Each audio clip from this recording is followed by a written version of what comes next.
Okay, today we're going to go over Qwik-Freezer, which is a portable CO2 pipe freezing system.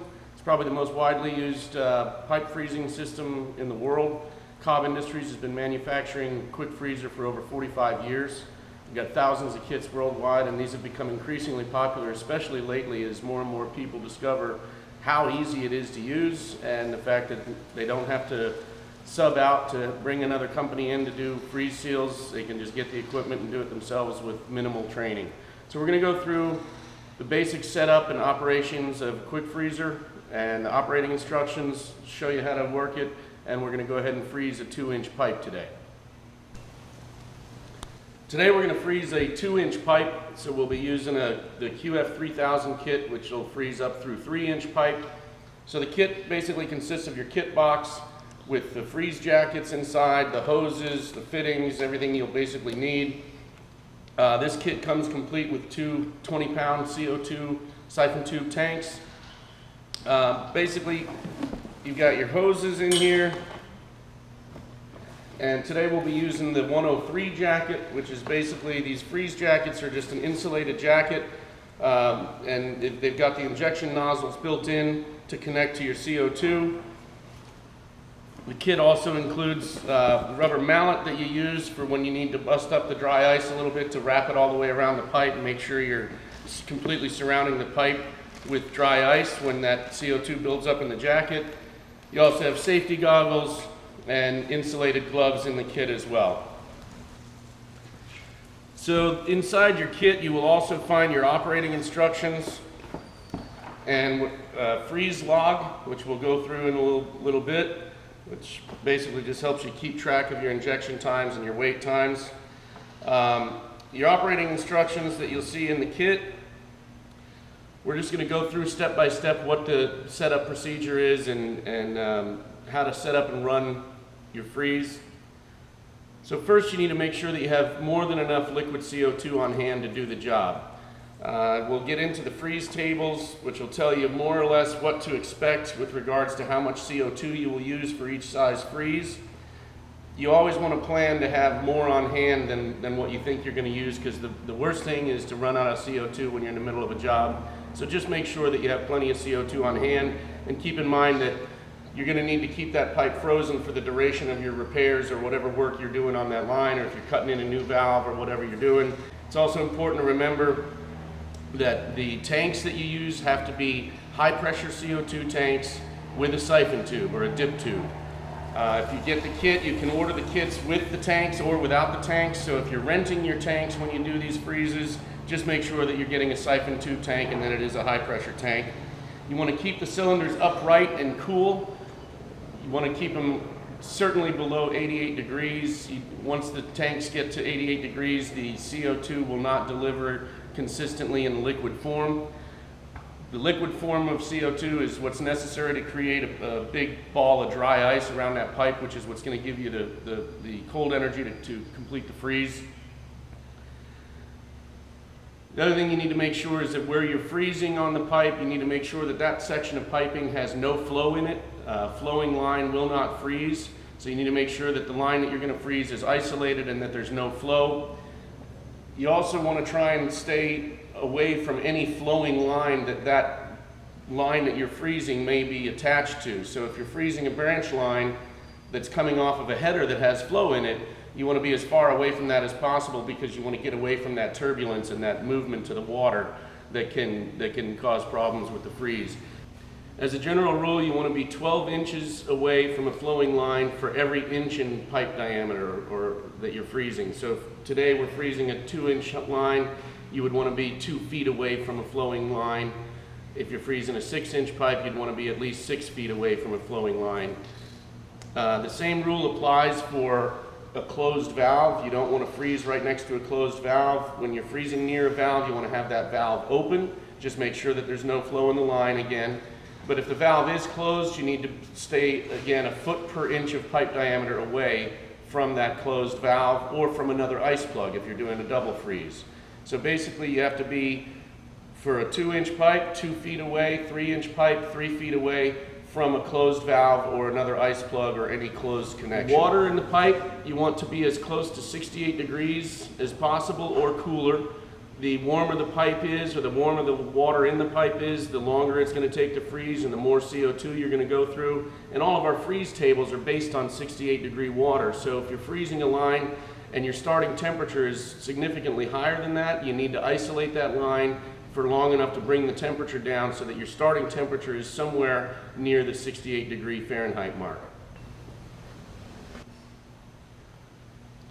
Okay, so again, in your operating instructions, you'll see a freezing table, which basically tells you how long you're going to need to inject liquid CO2, what your injection cycle is, and what your wait times are. So for the 2-inch freeze today, we're going to do 3 injections of 5 minutes with 5-minute wait times in between for a total time required of approximately 30 minutes.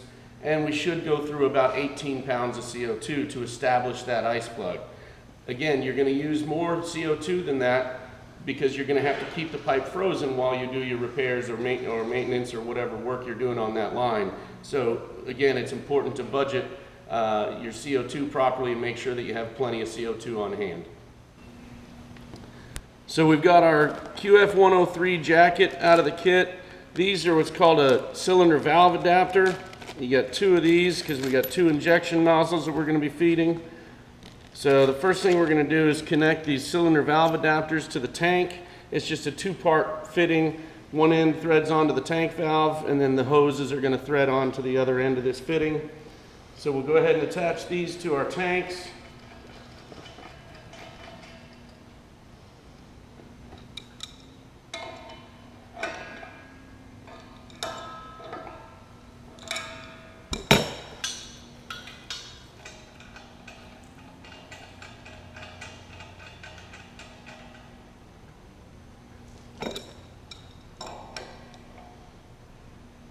So once you've got the cylinder valve adapter secure, then you can go ahead and just thread the threaded end of the hose right onto the male thread on the valve adapter.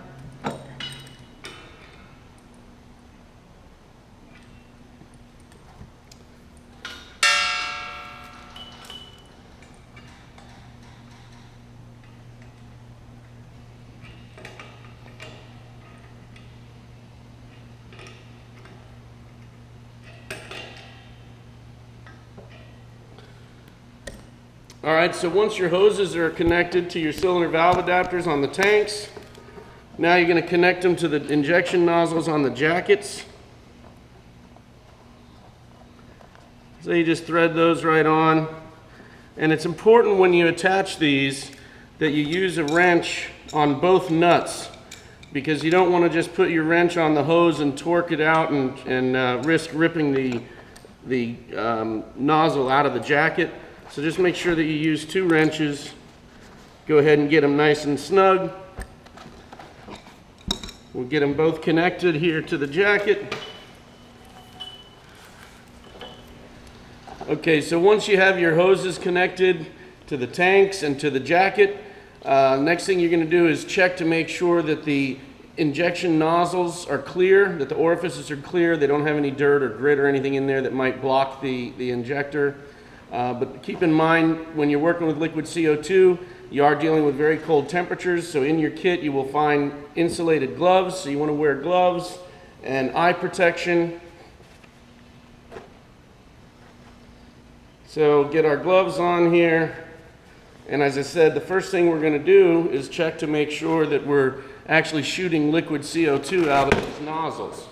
So I'm going to go ahead and open the valves on the tank and make sure that we've got liquid CO2 shooting out of these injectors. It's important when you do this, you want to make sure you point the jacket away from you or at the floor. So you go ahead and, let me get my goggles on. So we'll go ahead and open the valves on these tanks and make sure that we're getting liquid CO2 shooting out of both nozzles. You can see the white snow shooting out of there. That's basically liquid CO2, which turns into dry ice as soon as it interacts with the atmosphere. So both of our nozzles are shooting clean, so that's good. We'll go ahead and shut the gas back down and then we'll secure the jacket to the pipe wall and begin our freeze. Okay, so we've connected our hoses to our tanks with the cylinder valve adapters. We've got the hoses connected to the jacket. We've checked our nozzles, made sure that we're getting liquid CO2 shooting through there. There's no blockage or anything happening. So now we're going to go ahead and set the jacket up on the pipe. So in order to do that, once you've selected your freeze location, you make sure that the pipe is clean, and you're just going to wrap the jacket around the pipe, and it's got a Velcro seam. So we're just going to attach that Velcro, and that allows the jacket to fit loosely on the pipe. And then we've got these strings here that are stitched into the jacket. So we use these strings to tighten up the ends of the jacket. So you want to get these nice and snug, and that's going to trap the CO2 or the dry ice inside the jacket. And there's enough room in that jacket to get several inches of dry ice all the way around that pipe. And that's where we're going to get our cold energy that's going to freeze that water in the line. So you get your jacket on, attach the Velcro, tighten these strings up on the ends to give you a nice snug fit so that we can get a bunch of dry ice on that pipe wall and get our freeze. Now we're ready to proceed with our freeze. So inside your kit you'll also find this pipe freezing log, which basically just gives you a means of keeping track of your injections and your wait times to make sure that you're going through the number of cycles that is called for the particular freeze that you're doing. So you're going to take note of the time, the start time, write that in when you're about to begin your first injection, and initial it. It's a good idea to have a timer running too, so you can set the timer for the injection time that you're going to be using and for your wait times, and that way you keep track of everything and you make sure that you follow the procedure properly. But now that we've set up our time log, we noted our start time, we're going to go ahead and begin our first injection, which is going to be a 5-minute injection. So we'll open both valves on the tanks and start injecting that liquid CO2 into the jacket. We're going to let it run for 5 minutes, and then we'll shut the valves and we'll wait our 5-minute wait time, and then we'll repeat that process.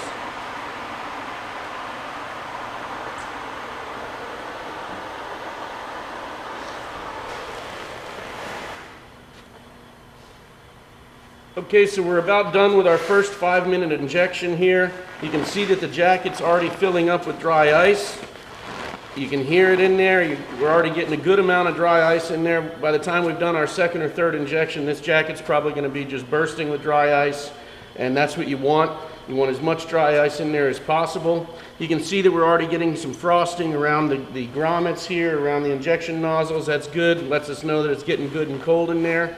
So now that we've finished our first injection, we'll go ahead and shut the valves and begin our first wait time, which is again a 5-minute wait time for this particular freeze.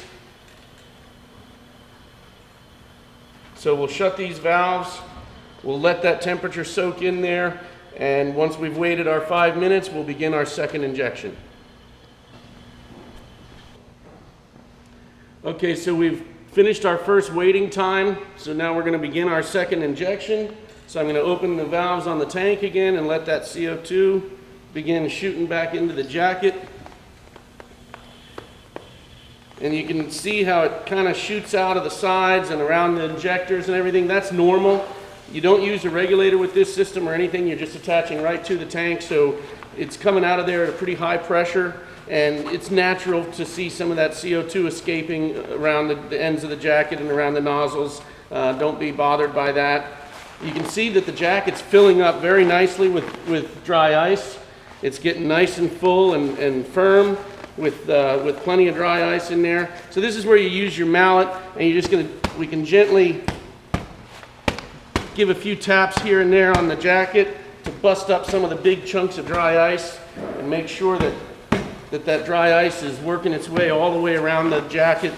When you're doing a freeze, if you get into your second or third injection and you're not seeing your jacket get real nice and full like this with dry ice, you need to check your CO2 supply, because if your jacket isn't filling up with dry ice, you're not going to get a freeze. Keep in mind the temperature of dry ice is roughly minus 129 degrees Fahrenheit, so that's lots of cold energy. As long as you don't have flow in that line, that pipe's going to get nice and cold and you're going to get a good freeze. Okay, we're about done with our second 5-minute injection here. So again, remember to keep track of your injections and your wait times to make sure that you're following the proper procedure. So I'm just going to take note of the second injection. We'll go ahead and shut down the valves again for our wait time. And just keep repeating the process. It's just that easy.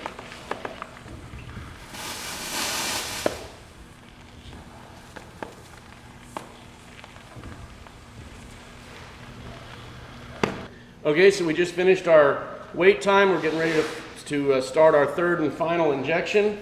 So we're going to open the valves one more time for another 5-minute injection. You can see the jacket's already pretty much chock full of dry ice, but we're going to go ahead and give it that final injection. Make sure we've got as much dry ice in that jacket as possible. You can see the jacket's frosting up real good. It's definitely full of dry ice. And we're actually already getting our frost bands here on the pipe. So that's a good indication that we're creating an ice plug.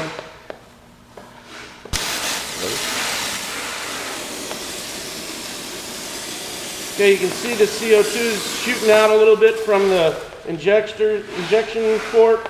So we're just going to give it another couple of whacks, make sure that there's no big chunks of dry ice blocking that injection port.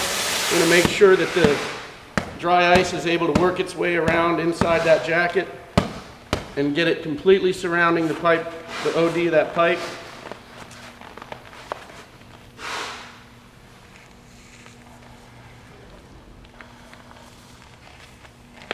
Got about 2 minutes left on this injection, and then we'll basically be complete. We'll have an ice plug here.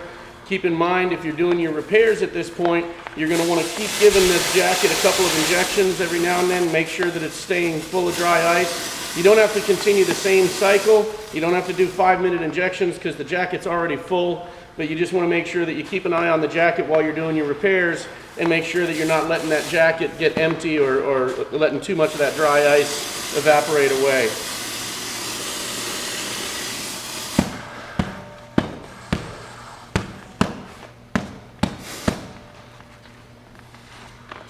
Okay, so our final injection time is done. I'm going to go ahead and shut the valves on the tank.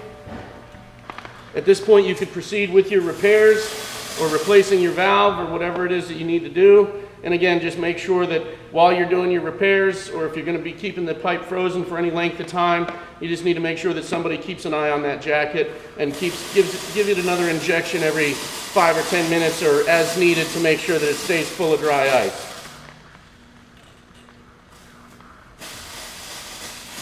Again, you can see we've got nice clear frost bands here, which is your best visual indicator that you've got an ice plug. At this point, I'm going to go ahead and pull the jacket off and let you just see what it looks like inside, get a look at the dry ice. The nice thing about Qwik-Freezer is that even on small diameter freezes, the jackets are big enough to give you a good chunk of dry ice in there, and you're going to get a nice solid ice plug that's easily the length of the jacket. So you're getting a very substantial ice plug in there, even on a smaller freeze like this, which is good because it's going to hold back plenty of pressure. It'll have no problem keeping that line frozen while you do your repairs. But anyway, we've got the strings undone now, so I'm going to go ahead and pull apart the Velcro.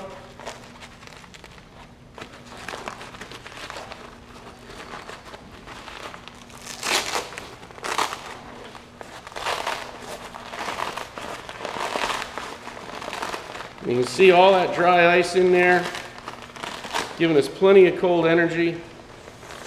We've got a big ball of dry ice all the way around that pipe. So that's basically what the jacket looks like inside.